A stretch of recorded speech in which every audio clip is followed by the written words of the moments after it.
देखो कार्बन जो है न, कार्बन 10 क्लास के लिए है। कार्बन कार्बनिक यौगिक एक चैप्टर है। पहले हम कार्बन के बारे में जानेंगे। कार्बन एक प्रकार का क्या है? अधातु है। कार्बन क्या है? एक प्रकार का क्या है? अधातु है। ठीक है ना। परमाणु संख्या इसका कितना होता है? 6 होता है। समझी कि नहीं? इसकी संयोजी इलेक्ट्रॉन पूछेगा कितना होता है, बताओ। संयोजी इलेक्ट्रॉन, संयोजी इलेक्ट्रॉन कितना होता है? 4 होता है। संयोजी इलेक्ट्रॉन कितना होता है इसका? 4 होता है। परमाणु संख्या इतना होता है। परमाणु द्रव्यमान का बात किया जाए, इसका द्रव्यमान कार्बन का कितना होता है? द्रव्यमान इसका 12 होता है। ठीक है ना।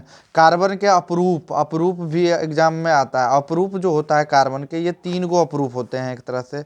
एक होता है फुलेरिन। क्या होता है? फुलेरिन। फुलेरिन जो होता है शुद्धतम होता है। क्या होता है? C60 होता है। क्या होता है? C60। इसका जो साइज होता है, साइज क्या होता है? फुटबॉल जैसा होता है। क्या होता है? फुटबॉल जैसा होता है। फ्लोरीन का साइज कितना होता है? फुटबॉल जैसा होता है। एक होता है ग्रेफाइट। क्या होता है? ग्रेफाइट। और एक होता है हीरा। ठीक है ना। तो हीरा जो होता है वो सबसे ज्यादा ठोस है। ये क्या है? ठोस है। और ग्रेफाइट क्या है? मुलायम है। मुलायम है। ग्रेफाइट क्या है? मुलायम है। ग्रेफाइट जो है विद्युत का क्या है? सुचालक होता है। ये क्या होता है? सुचालक होता है। ये क्या होता है? सुचालक होता है। और ये क्या होता है? ये कुचालक होता है। सुचालक नहीं होता है। इसका जो अपवर्तनांक पूछता है, इसका अपवर्तनांक कितना है? 2.42। कितना है अपवर्तनांक? 2.42। ग्रेफाइट और हीरा समझ गए? ये दोनों समझ गए? ये अपरूप के बारे में पूछेगा। ग्रेफाइट एक प्रकार का अपरूप है, हीरा भी अपरूप है। ग्रेफाइट का जो उपयोग किया जाता है कागज पर चीसने में किया जाता है, और हीरा का जो उपयोग किया जाता है आभूषणों में किया जाता है, शीशा को काटने में किया जाता है। समझ गई? उसके बाद याद रखना है कि कार्बन जो है 0.2% है। 0.2% जो कार्बन है वो हमारे जो कार्बन भूपट्टी में है। भूपट्टी में कितना है? 0.2% भूपट्टी में।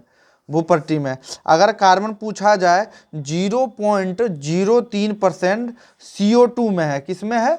CO2 में जो है कार्बन 0.03% है।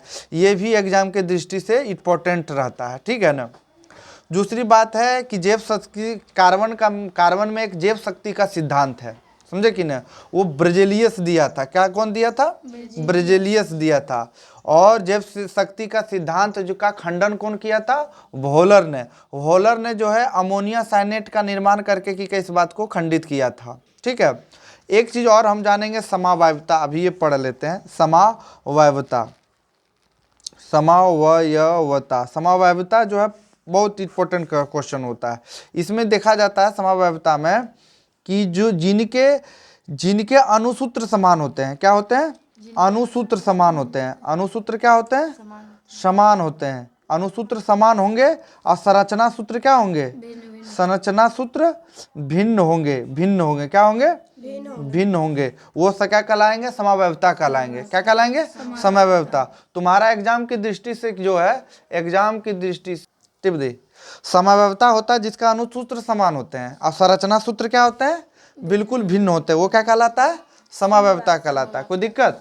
यहां तक समझ गई? दूसरा पूछता, तुमको क्वेश्चन पूछेगा जो कल पूछ रही थी तुम, यानी ब्यूटेन का कितना समावयवता है? कितना है ब्यूटेन का? तो ब्यूटेन का कितना समावयवता है? तो 2 है। समझे कि ना। पूछेगा पेंटेन का कितना?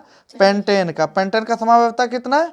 3। यही एग्जाम में 10वां में आता है, इससे ज्यादा नहीं आता है। यही 3 का पूछता है। ऐसे हेक्सेन का कितना है?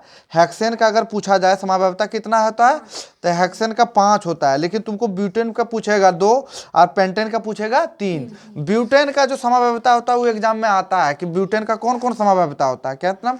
ब्यूटेन का कौन कौन समावयवता होता है?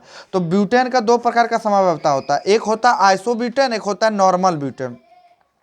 एक होता है नॉर्मल ब्यूटेन। क्या होता है? नॉर्मल ब्यूटेन होता है। एक होता है आइसोब्यूटेन होता है। क्या होता है? आइसोब्यूटेन। आइसोब्यूटेन। ब्यूटेन का 2 समावयवता, आइसोब्यूटेन और नॉर्मल ब्यूटेन। ये याद रखेगी। एक आइसोब्यूटेन याद रखेगी, एक नॉर्मल ब्यूटेन याद रखेगी। ये 2 प्रकार का होता है। अब चलते हैं यहाँ पे हम हाइड्रोकार्बन के बारे में पढ़ेंगे। किसके बारे में पढ़ेंगे? हाइड्रोकार्बन के बारे में पढ़ेंगे। हाइड्रोकार्बन जो होते हैं वो 2 प्रकार के होते हैं। क्या होते हैं? 2 प्रकार के हाइड्रोकार्बन होते हैं। एक होते हैं संतृप्त हाइड्रोकार्बन। क्या होते हैं? संतृप्त हाइड्रोकार्बन होते हैं। और एक होता है असंतृप्त हाइड्रोकार्बन। क्या होता है? असंतृप्त हाइड्रोकार्बन। हाइड्रोकार्बन होता है और संतृप्त हाइड्रोकार्बन होता है। दिक्कत हो रहा है कि नहीं सर। तो एक संतृप्त हाइड्रोकार्बन और असंतृप्त कार्बन, थोड़ा जूम करके दिखाते रहना। आ रहा है? हाँ, तो वो समझ जाइए, ये संतृप्त हाइड्रोकार्बन, ये असंतृप्त हाइड्रोकार्बन। संतृप्त हाइड्रोकार्बन में बॉन्ड अगर पूछेगा तो एकल बॉन्ड होते हैं। क्या होते हैं? एकल बॉन्ड। इसमें जो पूछेगा बॉन्ड, इसमें डबल बॉन्ड भी होते हैं और ट्रिपल बॉन्ड भी होते हैं। क्या होते हैं? डबल बॉन्ड और ट्रिपल बॉन्ड होते हैं, ये याद रखना। हाइड्रोकार्बन जो होता है हाइड्रोजन और कार्बन का यौगिक होता है। क्या होता है? हाइड्रोजन और कार्बनों का यौगिक होता है हाइड्रोकार्बन। संतृप्त हाइड्रोकार्बन को पैराफिन कहते हैं, याद है? पैराफिन। हाँ, इसको क्या कहते हैं? असंतृप्त हाइड्रोकार्बन का ऑल्फिन कहते हैं, ऑल्फिन कहते हैं, इसको पैराफिन कहते हैं। ठीक है, इसका जो सूत्र होता है, बताओ इसका क्या सूत्र होता है? इसका जो सूत्र होता है CnH2n+2 होता है कि नहीं? इसी को हम एल्केन कहते हैं। क्या कहते हैं?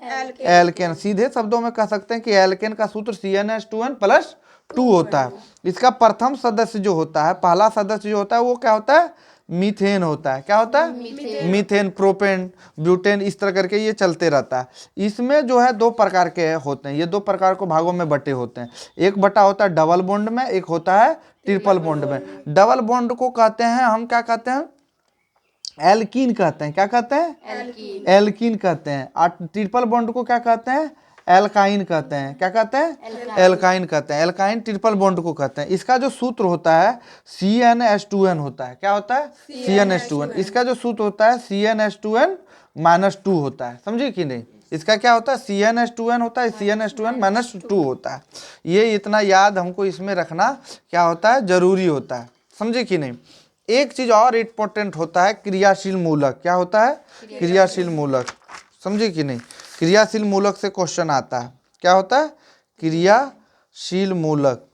क्रियाशील मूलक। क्रियाशील मूलक में हम देखेंगे तो क्रियाशील मूलक होता है वैसा समूह जो एल्किल में लगकर क्या करता है? उसके गुणों को बदल देता है। एल्किल ग्रुप में लगकर क्या करता है? गुणों को बदल देता है, उसे कहते हैं क्रियाशील मूलक। क्रियाशील मूलक जैसे OH हो गया। OH किसका है? अल्कोहल का। किसका है? अल्कोहल का। OH किसका है? अल्कोहल का है। समझे कि नहीं? COOH किसका है? कार्बोनिल एसिड का। क्या है? कार्बोनिल एसिड का। कार्बोनिल एसिड का है। समझे कि ना? कार्बोनिल एसिड का। COH जो है ये किसका है? एल्डिहाइड का है। किसका है? एल्डिहाइड का है। COH क्या है? एल्डिहाइड का। COH किसका है? एल्डिहाइड का होता है। समझे कि नहीं? ये इतना इंपॉर्टेंट होता है। इस तरह का जो होगा, ये दोनों तरफ से जो पकड़ा हुआ रहेगा, ये कीटोन होता है। क्या होता है? कीटोन होता है। समझे कि नहीं? इतना एग्जाम में तुम्हारा जो है क्या करता है, ये आता है। कीटोन का कभी ऐसा भी रहेगा CO करके रहेगा, वो क्या हो जाएगा? कीटोन का हो जाएगा। ईथर का अगर पूछेगा, ईथर का पूछे तो COO, ये होता है, क्या होता है? ईथर होता है। क्या होता है? ईथर होता है। समझे कि नहीं? इतना चीज आप लोगों को क्या करना है? फंक्शनल ग्रुप को याद रखना है। 10वां के पॉइंट ऑफ व्यू से क्या है? इंपॉर्टेंट है। ठीक है, इतने तक रहने देता है। वीडियो लंबा होगा, इसको फिर वीडियो को देख लेगी, रिवीजन हो जाएगा। ठीक है।